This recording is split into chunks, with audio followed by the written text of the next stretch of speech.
Tema diskusi kita hari ini masih seputar unsur-unsur tindak pidana pemilu yang diatur dalam Undang-Undang 7 2017 tentang pemilu.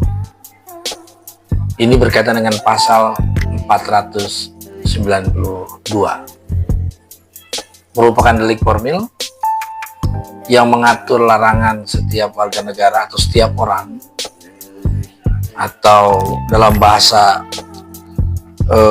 konstruksi hukumnya adalah setiap orang yang dengan sengaja melakukan kampanye di luar jadwal yang telah ditentukan oleh KPU, baik KPU provinsi atau KPU kabupaten kota, dengan tujuan mengambil celah waktu berkampanye di luar waktu yang ditentukan. Nah, ini dikenakan sanksi pidana kurungan 1 tahun penjara dan denda 12 juta rupiah. Ini berlaku pada setiap orang yang dalam ketentuannya juga dia menyentuh pada pasal 276 soal kampanye bagi peserta pemilu yang sudah ditetapkan sebagai peserta pemilu. Dalam praktek, partai politik, peserta pemilu, anggota DPR, DPD, DPD provinsi, DPD kabupaten, dan juga pasangan calon gubernur dan wakil gubernur atau juga calon presiden dan wakil presiden biasanya membentuk yang namanya tim kampanye atau tim pemenangan.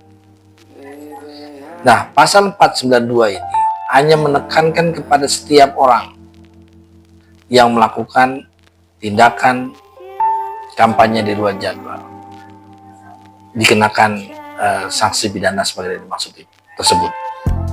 Oleh karenanya, dalam kampanye sebaiknya memang peserta pemilu yang tergabung di dalam baik itu melekat pada partai politik, melekat pada perorangan sebagai calon dan asal pasangan calon, sebaiknya ada pembelajaran, ada edukasi, ada penjelasan yang disampaikan kepada masyarakat sebagian yang akan dilibatkan sebagai bagian dari tim kampanye atau tim pemenangan, disampaikan hal-hal atau diinformasikan berkaitan dengan yang tidak boleh dilakukan dalam masa kampanye sebagaimana yang sudah diatur dalam ketentuan pasal 492 tersebut. Karena punya resiko, punya sanksi,